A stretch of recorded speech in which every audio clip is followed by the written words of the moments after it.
So hello guys, again Nishika is here on my YouTube channel with another video of Political Science Class 12th।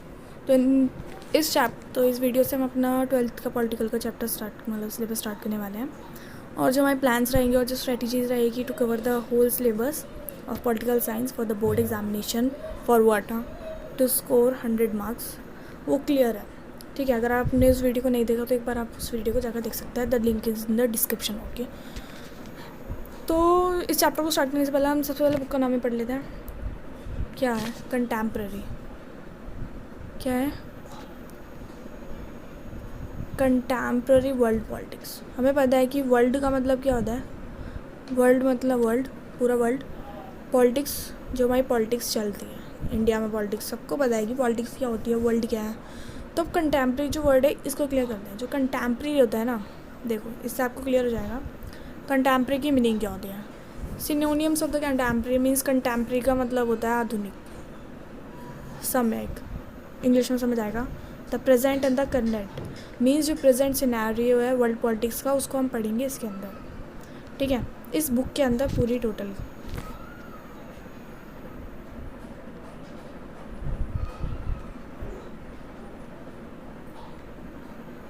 ठीक है, ये तो अब हमें chapter मतलब बुक का नाम ही क्लियर हो गया कि हम इस बुक में एक्चुअल में पढ़ना क्या है। The contemporary world politics, contemporary present world, world के बारे में। पॉलिटिक्स मीन्स प्रेजेंट में वर्ल्ड में क्या पॉलिटिक्स चल रही है। हम सिर्फ अपने स्टेट की नहीं करें कि दिल्ली में, जैसे मैं दिल्ली की हूँ तो दिल्ली में क्या है, कैसी पॉलिटिक्स चल रही है, या उससे ऊपर देख रहे हो इंडिया में क्या पॉलिटिक्स चल रही है। हमें सिर्फ वर्ल्ड की बात करें कि सारी जो कंट्रीज़ हैं वो एक साथ मिलके क्या पॉलिटिक्स खेल रही है। जो कंटेम्प्रेरी ईयर जो स्टार्ट होता है ना, वो होता है 1991 से। ठीक है, 1991 क्या, 1991 से पहले 1990 में कोल्ड वॉर था। कोल्ड वॉर एंड हुआ। ठीक है, कोल्ड वॉर 1990 में एंड हुआ। फिर 1991 में जो हुआ, यहाँ से प्रेजेंट की जो वर्ल्ड पॉलिटिक्स का जो सिनेरियो था वो स्टार्ट हो गया। ठीक है, अब डायरेक्ट 1991 से स्टार्ट नहीं करा, कंटेम्प्रेरी से स्टार्ट नहीं करा। कंटेम्प्रेरी से क्या, कंटेम्प्रेरी से पहले का एक चैप्टर दे रखा है जिसका नाम है द कोल्ड वॉर एरा। उसके बारे में हम इस चैप्टर के अंदर पढ़ेंगे। मीन्स ब्रीफ डिस्क्रिप्शन है कोल्ड वॉर के बारे में, मीन्स 1990 तक क्या हुआ। उसके बाद की फुल स्टोरी जो है बाकी की चैप्टर्स में है। So without wasting any time let's get started a first chapter political science class 12 the cold war era. ठीक है, यहाँ पे एक टर्म आ रही the cold war. Cold war अभी हम मीन्स चैप्टर ही पढ़ रहे हैं तो उसमें आपको अच्छे से आगे क्लियर हो जाएगी। तो कोल्ड वॉर पढ़ने से पहले हमें सबसे पहले करना है Cuba missile crisis. Cuba missile crisis है क्या। ठीक है, एनसीईआरटी के अंदर क्या दे रखा है आप समझ जाओगे। ये जो है ना टॉपिक क्यूबा मिसाइल क्राइसिस का, जो फर्स्ट पेज है ना, ये पूरी एक स्टोरी है जिसको मैंने एक नोट बना रखे हैं। उस नोट से पढ़ेंगे तो ईजी लगेगा। ठीक है, देखो द क्यूबा मिसाइल क्राइसिस, तो हमें पढ़ना है कि क्यूबा मिसाइल क्राइसिस क्या था।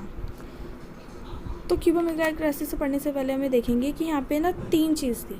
कौन कौन, देखो द USA, USSR और क्यूबा। क्यूबा में एक मिसाइल क्राइसिस हो गया था। ठीक है, क्या हुआ था, कैसे हुआ था, ये देखते हैं। जो USA था ना और USSR, दोनों एक दूसरे का दुश्मन तो है ही। वो क्यों है वो सब पढ़ेंगे, क्योंकि पता है एनसीईआरटी में कुछ डायरेक्ट दे नहीं रखा, तो हम उसी के थ्रू एक्सप्लेन करने की कोशिश करते हैं। तो यूएसए था, उसके अंदर कैपिटलिस्ट सिस्टम था। कैपिटलिस्ट सिस्टम कौन सा सिस्टम होता है, जिसके अंदर प्राइवेट ओनरशिप ज़्यादा होती है। ठीक है, और यूएसएसआर कौन सा फॉलो करता था, सोशलिस्ट। सोशलिस्ट कौन सी होती है, जिसके अंदर गवर्नमेंट का कंट्रोल ज़्यादा होता है ओवर देयर रिसोर्सेज या ओवर देयर एंटरप्रेन्योरशिप। ठीक है, जो क्यूबा था उसके अंदर भी सोशलिस्ट आइडियोलॉजी थी, मीन्स यूएसएसआर की आइडियोलॉजी थी। और वो था कहाँ पे, यूएसएसआर के नीचे और यूएसए के नीचे और यूएसएसआर से दूर। ठीक है, तो स्टोरी क्या होती है पढ़ते हैं। द यूएसएसआर वाज थिंकिंग में USA invade the communist rule Cuba. USSR ऐसा सोच रहा था, मैंने बताया कि यहाँ USA, USSR and the Cuba. USSR ऐसा सोच रहा था कि यूएसए जो है ना वो क्यूबा के ऊपर कब्जा कर लेगा। Cuba was ally of the USSR. Cuba कहाँ पे थी, यूएसएसआर के एली पर थी। ठीक है, क्यूबा रिसीव करता था both diplomatic and the financial power. From the USSR, मतलब क्यूबा यूएसएसआर से फाइनेंशियल पावर भी और डिप्लोमेटिक पावर्स भी रिसीव करता था। तो हुआ क्या, USSR decided to convert the Cuba into Russian base. USSR ने सोचा क्या ये यूएसए तो क्यूबा के अंदर कब्जा कर लेगा और जो मेरे अंडर है ये कंट्री वो उसके अंदर चली जाएगी। तो उसने क्या डिसाइड करा, उसने रशिया मतलब क्यूबा को रशिया का बेस बना दिया। मींस क्यूबा के अंदर ऐसे मिसाइलें लगा दी। ठीक है, क्यूबा कहाँ था, यूएसएसआर के नीचे, यूएसए के। तो यहाँ से मिसाइलें लगा दी। तो जो मिसाइल्स थी ना उसे रशियन बेस बना दिया। ठीक है, जो रशियन बेस था वो यूएसएसआर के बहुत पास आ गया। इसका मतलब क्या था कि अब यूएसएसआर पर अटैक हो सकता है, रशिया अटैक कर सकता है क्यूबा से, वो भी बहुत पास से। ठीक है, फिर क्या हुआ, इसकी वजह से रशिया बेस बनाने की वजह से क्यूबा को क्या हुआ, for the first time USA आ गया था अंडर फायर। मींस वही मिसाइल्स के अंडर आ गया था, क्लोज रेंज, बहुत पास की रेंज में आ गया था।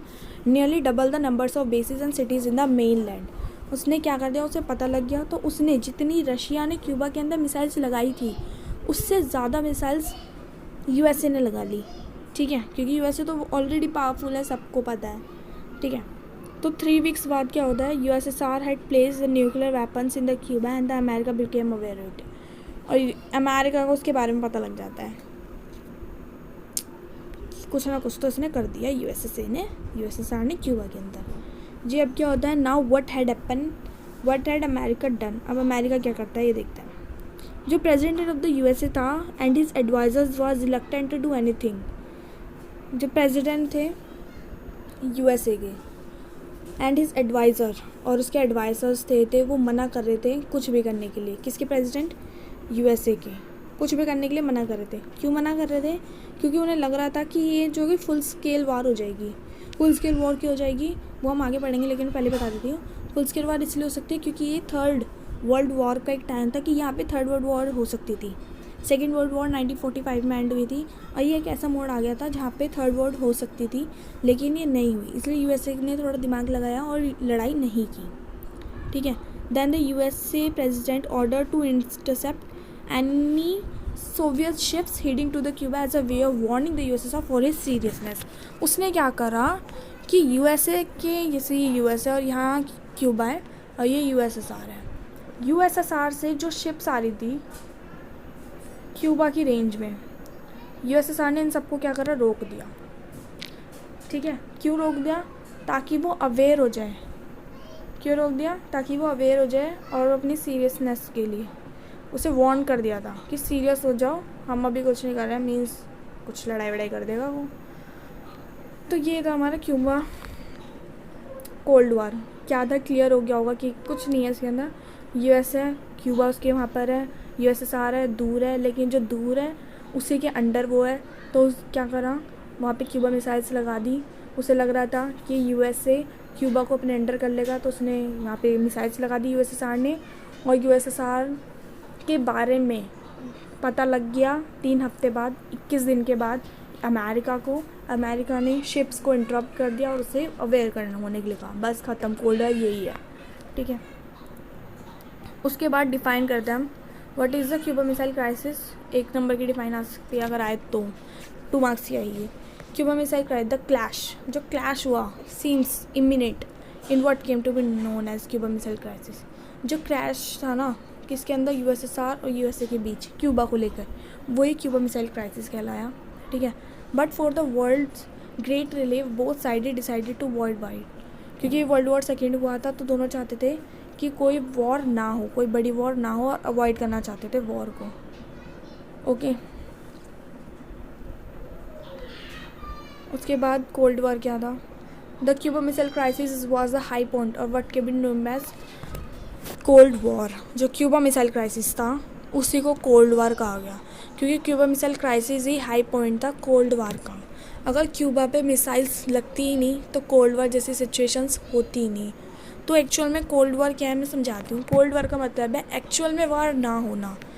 ठीक है, जैसे अगर 2 है, पर्सन ए है, पर्सन बी, दोनों एक दूसरे को बहुत जेलस फील करते हैं किसी भी चीज़ को लेकर, लेकिन वो जेन्युइनली लड़ते नहीं है। मीन्स क्या, जैसे कहते हैं ना, दुपड़ नहीं होते हो। ठीक है। और बस कि कुछ ना कुछ सिर्फ दूर दूर से ही एक मन के अंदर ही थोड़ा लड़ाई सी करते रहते, तो ये एक तरह की कोल्ड वॉर हो गई, ठंडी वॉर। लेकिन जहाँ उन्होंने एक दूसरे के ऊपर हाथ छोड़ दिया वो हॉट वॉर हो जाएगी, जो फर्स्ट वर्ल्ड वॉर और सेकेंड वर्ल्ड वॉर में थी। हॉट वॉर की define a full scale war between the two power. Full scale पर जो वॉर हो जाती है ना, बहुत तगड़ी लड़ाई, उसे कहते हैं हॉट वॉर। आई होप कि आपको ये क्लियर हो गया होगा, ठीक है। अब एनसीईआरटी से एक दो लाइन कराती हूँ। क्यूबा मिसाइल क्राइसिस 1961 में हुआ था, ठीक है। यूएसए के प्रेसिडेंट कौन थे? सॉरी, क्यूबा के फिडेल कास्ट्रो, लर्न करना है। निकिता क्रुश्चेव कौन था? सोवियत यूनियन, यूएसएसआर के लीडर। अब उसकी बात करना है। प्रेसिडेंट किसका? यूएसए का, जॉन एफ कैनेडी। ये तीनों नेम लर्न करना है, ठीक है। और बाकी जो उसके अंदर स्टोरी दे रखी है वो नोट्स के थ्रू मैंने बता दिया, अगर आप एनसीईआरटी रीड करना चाहते हो तो कर सकते हैं। और इसके अंदर वही द क्लैश उसकी डिफ़ाइन दे रखी है, यहाँ पे हॉट वॉर समझा रखा है, नोट्स में लिख रखी है मैंने इसकी डिफ़ाइन। उसके बाद यहाँ से कुछ नहीं करना, एक सेकेंड, एक लाइन और पढ़ लेती हूँ मैं यहाँ से। ये वाला पैराग्राफ इम्पॉर्टेंट है थोड़ा सा। The cold war was not simply a matter of power. Cold war simply क्या नहीं था, एक मैटर ऑफ पावर्स नहीं था। मीन्स दुश्मन, एक जैसे कहते हैं ना कि राइवलरीज हो जाती है, कि एक दूसरे के दुश्मन हो जाते हैं, सिर्फ वही नहीं था। क्योंकि यूएसएसआर और यूएसए एक दूसरे को दुश्मन तो बन ही गया था, क्योंकि वही सुपर पावर थी। तो सिर्फ वही नहीं था, और क्या था? मिलिट्री अलायंस भी था, कि वो मिलिट्री, क्योंकि क्यूबा के अंदर जब रशियन बेस एस्टेब्लिश हो गया था, वहाँ पे रशिया ने मिसाइल्स एस्टेब्लिश कर दी थी, तो यूएसए को डर लगा था, क्योंकि फॉर द फर्स्ट टाइम वो उसके अंडर आया था, मिसाइल्स के अंडर, ठीक है। और ये बैलेंस ऑफ पावर भी नहीं था कि ये अपनी पावर को बैलेंस करना चाहते कि एक सुपर पावर है तो दूसरे की पावर कम है, ऐसा भी नहीं था। ये एक आइडियोलॉजिकल कॉन्फ्लिक्ट भी था। आइडियोलॉजिकल कॉन्फ्लिक्ट कैसे, इसको मैं बताती हूँ। आइडियोलॉजिकल कॉन्फ्लिक्ट देखो, ideological conflict there was in various region with the two powers and their allies involve in war. Ideological conflict क्या होते हैं कि जब दो पावर्स एक दूसरे के साथ लड़ाई में आ जाए, किसकी वजह से? अपनी आइडियोलॉजीज़ की वजह से, अपनी सोच की वजह से। जैसे उसके कैपिटलिस्ट है, उसकी सोशलिस्ट है, तो वो दोनों चाहते हो शायद कि कैपिटलिस्ट हर जगह हो, या फिर यूएसएसआर चाहता हो कि मेरा वाला कम्युनिस्ट या सोशलिस्ट हर जगह हो। तो ये एक तरह की वॉर, इस टाइप की वॉर भी हो सकती थी। नेक्स्ट टॉपिक आता है हमारा, what is the cold war. अब इसके अंदर देखते हैं the end of the second world war कब हुआ? 1939 में स्टार्ट हुआ था, 1945 में एंड हो गया था कोल्ड वॉर। कोल्ड वॉर के अंदर दो पावर्स थी, एक एलाइड पावर और एक थी एक्सिस पावर, ठीक है। एलाइड पावर्स में कौन कौन थे? US, Soviet union, USSR, Britain and the France. Axis powers में कौन कौन थे? Germany, Italy and Japan. ये सेकेंड वर्ल्ड वॉर की पावर्स है। मीन्स एक तरफ तो एलाइड फोर्सेस थी और एक तरफ एक्सिस पावर थी, जो एक दूसरे के साथ लड़ रही थी। इन दोनों के बीच वॉर हो रहा था, और जीता कौन? एलाइड पावर्स जीत गई थी, ठीक है। 1945 जो वर्ल्ड वॉर था वो एंड हो गया था। एंड कैसे हुआ वो हम देखते हैं।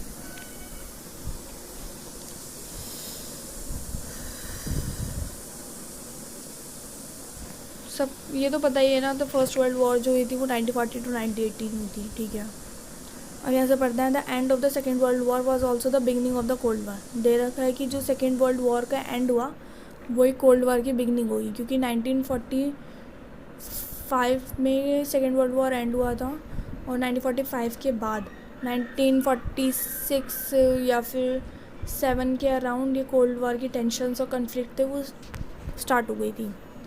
और एंड कब होता है? 1990 में। फिर 1991 के बाद कंटेम्प्रेरी वर्ल्ड पॉलिटिक्स स्टार्ट होती है। आई होप कि क्लियर हो गया होगा वो टर्म, ठीक है। अब ये एंड कैसे हुआ ये देखते हैं।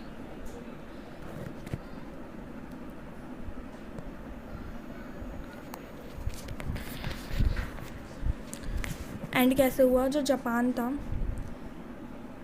जापान ने हिरोशिमा, मतलब यूनाइटेड स्टेट ने ड्रॉप कर दिए थे 2 एटॉमिक बम, और विच सिटीज़? द जापानीज सिटीज़ पर हिरोशिमा एंड नागासाकी, अगस्त 1945 में, ठीक है। दोबारा यूनाइटेड यूएसए ने ड्रॉप कर दिए थे 2 atomic bombs on the Japanese city the Hiroshima and the Nagasaki in August 1945 causing Japan to surrender. किस लिए? कि भाई जापान चल अब तो सरेंडर कर दे, बहुत देर हो गई लड़ते लड़ते, बहुत सारा नुकसान हो गया सबका, तो सरेंडर कर। उस पर बॉम्ब अटैक कर दिया।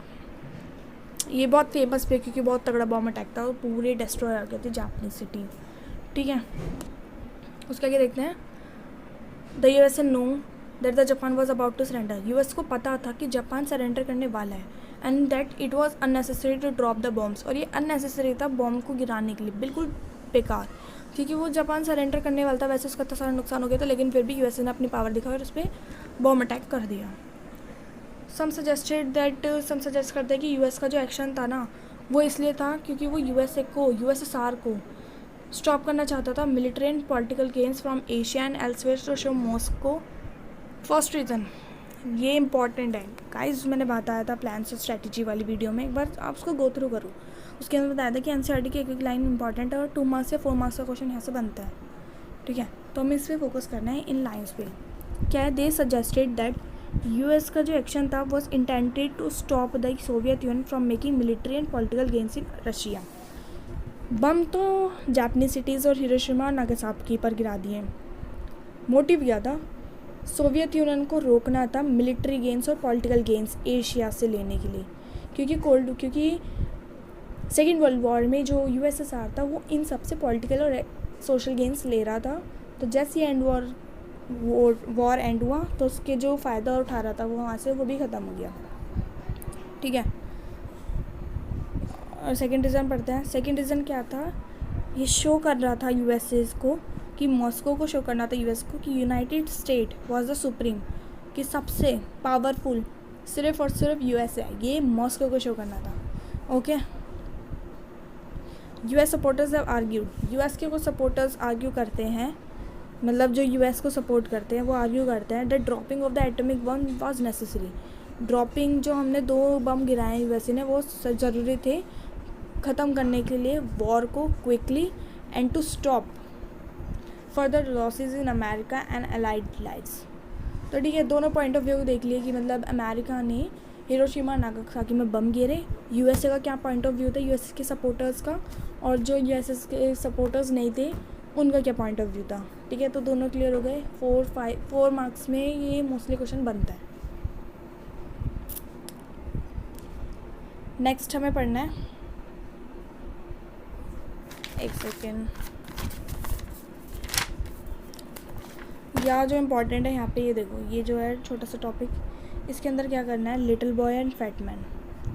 जो 2 बम गिराए थे, द बॉम्ब जो गिराए थे, ये पिक्चर्स दे रखी है हिरोशिमा और नागासाकी पर जब बम गिराए थे, तो उन दोनों बम की जो शॉर्ट नेम थे, निक नेम थे, लिटिल बॉय और फैट मैन था। The bomb was code name जो था उनका लिटिल बॉय, एंड जो हिरोशिमा पर गिराया था उसका नाम था लिटिल बॉय, और जो नागासाकी पर गिराया था उसका नाम था फैट मैन।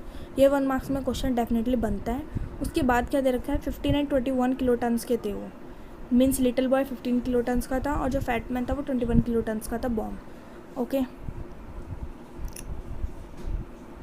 ये यहाँ से हम इम्पोर्टेंट लाइन कर लिए। उसके बाद हम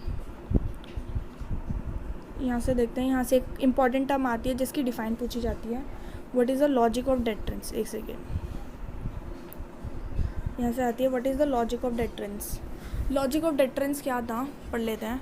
both the sides of the capacity to retaliate against an attack and to cause so much destruction that neither can afford to initiate war. Thus, the Cold War, in spite of being an intense form of rivalry between the great powers, and remained a cold and not the hot and shooting war. The deterrence relationship prevents war, but not rivalry between powers. तो logic of deterrence क्या था, simply समझते हैं, ये थोड़ी typical language है।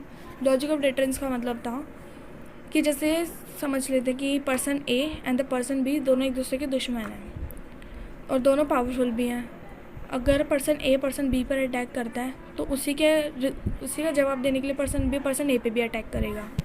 ठीक है, पर्सन ए ने पर्सन बी पे अटैक कर दिया, अब उसका आंसर देने के लिए पर्सन बी ने पर्सन ए को अटैक कर दिया। ठीक है, जब पर्सन ए ने पर्सन बी पे किया तो इसका भी बहुत सारा नुकसान हो गया, जब पर्सन बी ने पर्सन ए पे तो इसका भी बहुत सारा, और इतना नुकसान हो गया और दोनों इतने पावरफुल थे कि रिज़ल्ट बताना कि कौन जीतता है ये बहुत डिफ़िकल्ट हो गया था। हो जाएगा क्यों? क्योंकि दोनों पावरफुल है। अगर दोनों पावर होते हैं दोनों एक दूसरे का नुकसान भी इतना ज़्यादा कर देंगे ना, तो अगर जीते भी तो उससे भी कोई फ़ायदा नहीं, क्योंकि नुकसान तो हो ही गया। अगर नुकसान हो के जीतना हुआ तो क्या जीते? इसी को हम लॉजिक ऑफ डिटरेंस कहते हैं इन सिंपल लैंग्वेज। तो logic of deterrence I hope कि आपको क्लियर हो गया होगा, बाकी इसमें दे रखा है।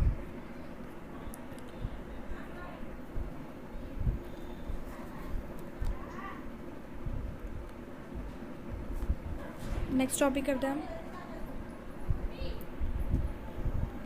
इमेजेंस of two super power blocs. Two power blocs कौन थे? The USA and the USSR।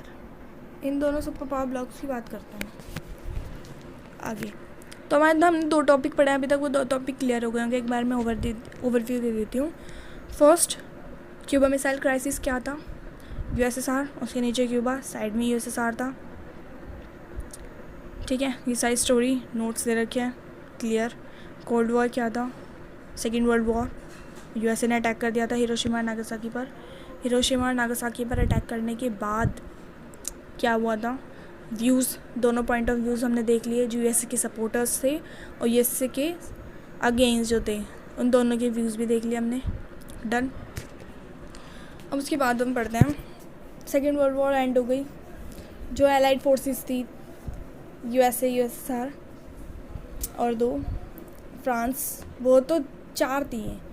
ठीक है, इनमें से सिर्फ 2 सुपर पावर बचती हैं, USA एंड USSR। जो बाकी होती हैं उसके अंदर क्या होता है, वो टूट जाती है और बहुत सारी छोटी छोटी कंट्रीज़ में डिवाइड हो जाती है। मीन्स वो इतनी ज़्यादा सुपर पावर नहीं रहती। Okay, the 2 super powers were keen on expanding their spheres of influence in different parts of the world. जो दोनों सुपर पावर्स थी वो क्या चाहती थी? वो एक्सपेंड करना चाहते थे अपने स्फीयर्स ऑफ इन्फ्लुएंस। मीन्स अपनी शक्ति को, अपनी ताकत को चारों तरफ फैलाना चाहती थी। In the world sharply divided between the 2 alliances. जो पूरे वर्ल्ड में जो सिर्फ 2 तरीके से डिवाइड था, एक USA, एक द USSR। तो ये दोनों पावर क्या चाहती थी कि बस सारी जगह हमारा हो। USA चाहते थे कि सारी जगह मेरा कब्जा हो, USSR चाहता था कि सारी जगह मेरा कब्जा हो। ठीक है, तो ये था दोनों का point of view. Next, the smallest state in the alliance is used to link to the super powers for their own purposes. जो स्मॉलेस्ट स्टेट्स है, मीन्स ये तो बड़ी सुपर पावर्स हो गई, लेकिन जो बाकी न्यू कंट्रीज़ थी जो वैसी कॉलोनाइज थी, वो छोटी छोटी कंट्रीज़ थी, वो इन सब के साथ जुड़ना चाहती थी। मीन्स कुछ छोटी कंट्रीज़ क्या थी, USA के साथ जुड़ गई थी, और कुछ छोटी कंट्रीज़ कौन सी थी, जो USSR के साथ जुड़ गई थी। इन दोनों के भी कुछ अलग ही मोटिव थे। क्यों? अब वो हम आगे पढ़ेंगे। ये रहे, देखो और द प्रॉमिस कि वो क्यों जुड़ती थी, छोटी कंट्रीज़ इन दोनों सुपर पावर्स के साथ क्यों जुड़ती थी। उन्हें प्रॉमिस मिलता था प्रोटेक्शन की, हम तुम्हें प्रोटेक्शन देंगे और हमारे साथ जुड़ो। हम तुम्हें हथियार देंगे लड़ने के लिए, अगर तुम्हें कोई कब्जा करेगा हमारे साथ जुड़ो। और इकोनॉमिक एड देंगे, तुम्हारी इकोनॉमी वैसे इतनी कमज़ोर है, हम तुम्हें इकोनॉमिक के लिए रिवाइव करने के लिए पैसे देंगे, हमारे पास जुड़ो। तो ये दोनों जो सुपर पावर्स थी एक दूसरी कंट्रीज़ को लालच देती थी अपने अंदर ऐड करने के लिए। ठीक है, therefore threatened to divide the entire world into 2 camps. This division happened first in Europe. और डिवीज़न जो हुआ फर्स्ट यूरोप में हुआ। मीन्स जो यूरोप की जो कंट्रीज़ थी वो टूट गई, आधी USA के साथ जुड़ गई और आधी USSR के साथ जुड़ गई। कैसे? एक सेकेंड देखते हैं, पढ़ते हैं। Most of the countries of the western Europe, जो वेस्ट यूरोप की जो कंट्रीज़ थी वो USA के सपोर्ट में आ गई, और जो ईस्ट यूरोप की कंट्रीज़ थी वो USSR के कंट्रोल में आ गई, सोवियत कैंप के अंडर आ गई। फर्स्ट डिवीज़न याद रखना, 1 मार्क्स में पूछा जा सकता है। जो फर्स्ट डिवीज़न हुआ था वो यूरोप में हुआ था, और यूरोप में ईस्ट यूरोप को USSR ने सपोर्ट किया था, और वेस्ट यूरोप USSR के अंडर आ गया था। Means east USA, west USSR। जो वेस्ट वाला था उसे वेस्टर्न ब्लॉक कहा गया, और जो ईस्ट वाला था वो उसे ईस्टर्न अलायंस कहा गया। ओके, इम्पॉर्टेंट लाइन्स है गाइस, ये रट लेना।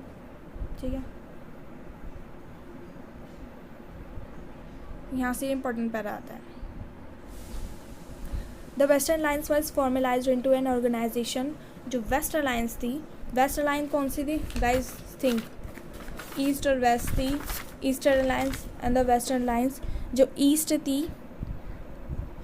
वो यूएसएसआर के साथ जुड़ी थी, और जो वेस्ट थी वो यूएस के साथ जुड़ी थी, ठीक है।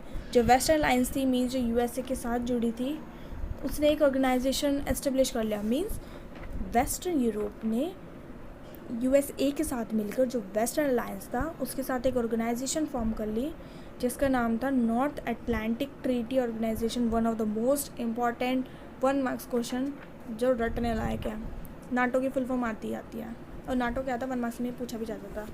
तो नाटो की full form North Atlantic Treaty Organisation, इसने वेस्टर्न अलायंस ने इसे फॉर्म कर लिया था, ठीक है। जो कब आया था एग्जिस्टेंस में, अप्रैल 1949 में।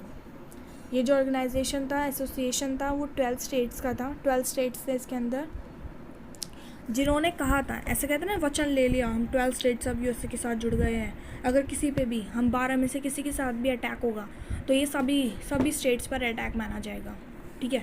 इस टाइप का इनका कुछ था, इस टाइप की इनकी ऑर्गेनाइजेशन बन गई थी। यहाँ पे दे रखा है which declared that armed attack on any of them in Europe or the North America would be regarded as attack on all of them. Each of these states would be obliged to help all each other. और जो सारे states थे इन्होंने एक दूसरे की help के लिए हमेशा, मतलब एक दूसरे की हेल्प हमेशा करते थे। और जो ईस्टर्न अलायंस थी, हमने वेस्ट की बात कर ली, वेस्टर्न अलायंस की, अब ईस्टर्न अलायंस की बात करते हैं। जो ईस्टर्न अलायंस थी उसे वार्सो पैक्ट, ईस्टर्न अलायंस ने वार्सो पैक्ट बना लिया था सोवियत यूनियन मीन्स यूएसएसआर के साथ मिलकर। Warsaw Pact one of the most important, ठीक है, जो 1955 में क्रिएट हुआ था। ये याद रखना है कि जो वार्सो पैक्ट था यूएसएसआर ने के साथ मिलकर बनाया था ईस्टर्न अलायंस में 1955 में, और जो वेस्टर्न अलायंस था उसे नाटो ने ऑर्गेनाइजेशन बनाई थी 1949 में, जो यूएसए के साथ मिले थे, जिसके अंदर 12 स्टेट्स थे, ठीक है। दोनों में डिफरेंस कर लेना। ओके, ये हो गया है। अब इसके आगे चलते हैं। मैंने आई होप गाइस सबको समझ आ रहा है तो please share with your friends. This is my new and the new channel है, अभी तक सिर्फ ट्राई कर रहे हैं।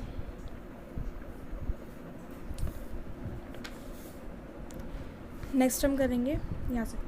The Europe became the main arena of the conflict between the super powers. Means जो यूरोप डिवाइड हो गया था ईस्ट और वेस्ट में, तो एक कन्फ्लिक्ट का सुपर पावर बन गया था। In some cases, superpower use their military powers to bring countries into their under. Some countries में क्या होता था, जो सुपर पावर थी वो छोटी बाकी कंट्रीज़ को अपने अंडर लाने के लिए मिलिट्री का यूज़ करती थी। कुछ तो अपनी मर्ज़ी से आ जाते थे, लेकिन कुछ पे ऐसे ज़बरदस्ती कहते थे कि हमारे अंडर आ रहे हो या धरे दो हमारे अंडर, ठीक है। तो वो उनसे डर जाती थी और वो उनके अंडर आ जाती थी। क्योंकि ऐसे एग्जांपल दे रखे कि जो सोवियत ने इंटरवेंशन करा था ईस्ट यूरोप के अंदर, इसका एग्जांपल है। मीन्स ईस्ट यूरोप को जब यूएसएसआर ने अपने अंडर किया था वो बाय फोर्स या बाय मिलिट्री फोर्स किया था। The Soviet union used influence in eastern Europe, और सोवियत यूनियन ने इन्फ्लुएंस करा था ईस्टर्न यूरोप को, backed by the very larger presence, अपनी बहुत बड़ी आर्मी के through in the countries of the region, and to ensure that eastern half of the Europe remained within the sphere of influence. In East and the Southeast Asia and the West Asia, Middle East, the United States built an alliance. यहाँ से east में, south east Asia में, waste Asia में means middle east, United States में build कर ली थी alliance, जिसे सीटों के नाम से जाना जाता है। इंपॉर्टेंट है गाइस, इसे लर्न करना है, रटना है। SEATO means the south East Asian Treaty Organisation, and CENTO organise की थी द सेंट्रल ट्रीटी ऑर्गेनाइजेशन। ये दोनों ऑर्गेनाइजेशन एस्टेब्लिश कर दी किसने, in the east and the south east Asia and the west and the United States में मिलकर सीटो एंड सेंटो को ऑर्गेनाइज कर दिया था। The Soviet Union and the communist China responsible by having a close relation with the regional countries such as the North Vietnam and the North Korea and Iraq. जो USSR है, इसका मानना है कि जो चाइना है उसका क्लोज रिलेशन है यूएसएसआर के साथ, और चाइना की बाकी कंट्रीज़ के साथ, जैसे north Vietnam, north Korea and Iraq. तो जो इम्पोर्टेंट था मैंने अंडरलाइन करके बता दिया।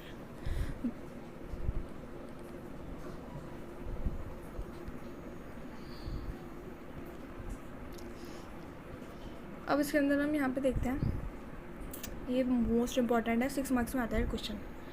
पॉइंट सिर्फ 4 दिख रहे हैं, ये आते 6 मार्क्स में है, याद रखना है, बोर्ड में 6 मार्क्स में आता है क्वेश्चन, ठीक है, रटना है अच्छे से। इसलिए देख ये पॉइंट्स हैं जो मैंने बताया था कि जैसे यूरोप की बाकी कंट्रीज थी, आधी ईस्ट और वेस्ट यूएसए और यूएसएसआर के साथ जुड़ गई थी, क्यों, और जो बाकी छोटी छोटी कंट्रीज थी वो बाकी बड़ी सुपर पावर के साथ क्यों जुड़ती थी।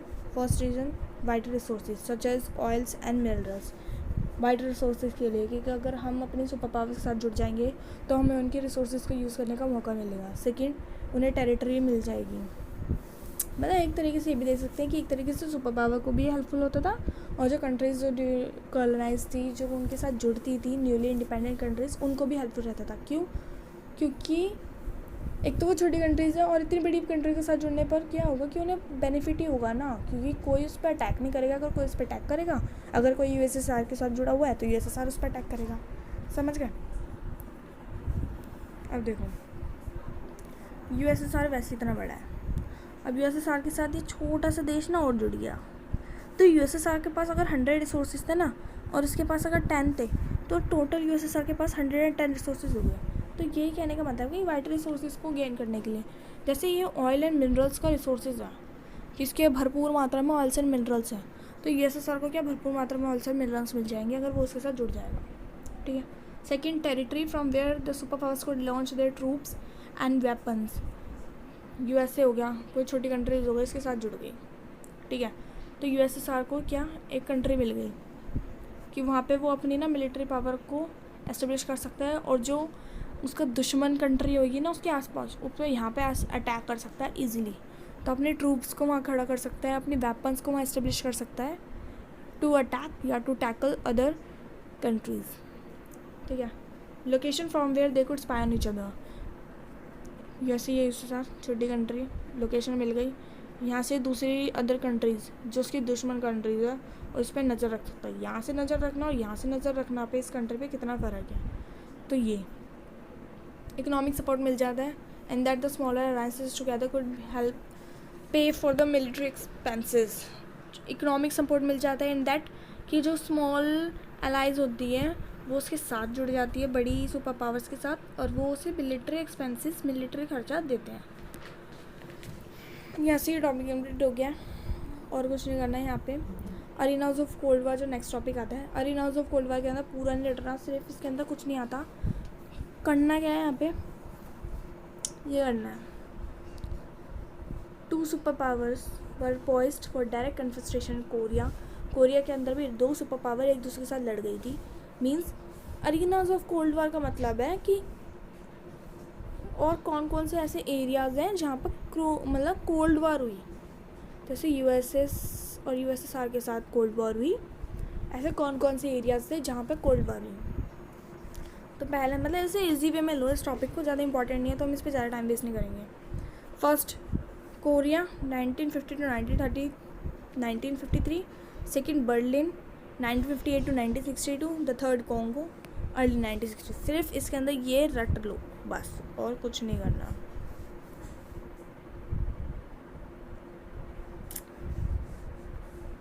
टाइमलाइन देख लेना, टाइमलाइन में क्या यूनिफिकेशन ऑफ जर्मनी इंपॉर्टेंट है 1990, क्योंकि 1 मार्क्स से क्वेश्चन आ रहा है। Disintegration of the Soviet union the end of the cold war 1991, इसे नेक्स्ट चैप्टर में और ज़्यादा ईजिली आ जाएगा। क्यूब बाय मिसाइल क्राइसिस 1962, और क्या करना है, मार्शल प्लान बाकी हम आगे पढ़ेंगे मार्शल प्लान के बारे में। बस ये करना है इसमें। हाँ, यहाँ से ये करना है। अरीनाज ऑफ कोल्ड वार के अंदर ये एक इम्पॉर्टेंट टॉपिक जिसे हम करेंगे, और अभी तक मैं जितना ही पढ़ाया और जितना एनसीईआरटी के अंदर मैंने लाइंस को अंडरलाइन करा, उन्हीं लाइंस को बार बार पढ़ो, अपने हाईलाइट कर लो अपनी बुक के अंदर, और जब भी आप एनसीईआरटी को खोलोगे, जब भी इस चैप्टर खोलोगे, तो उन्हीं लाइंस पर अगर फोकस करोगे ना तो ये चैप्टर बहुत ईजी हो जाएगा, ठीक है।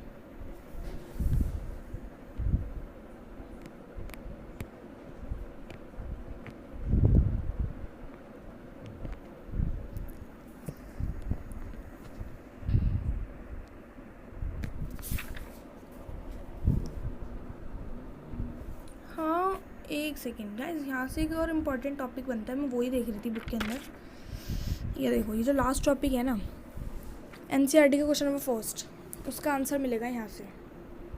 मैं इसे रीड नहीं करा रही हूँ, यहाँ से जो लास्ट पैराग्राफ है NCERT का फर्स्ट क्वेश्चन, यहाँ से इसका आंसर मिल जाएगा। मैं क्वेश्चन पढ़ देती हूँ जो NCERT के अंदर दे रखा है। The cold war produce an arm race as well as the arms control, what was the reason for both this development.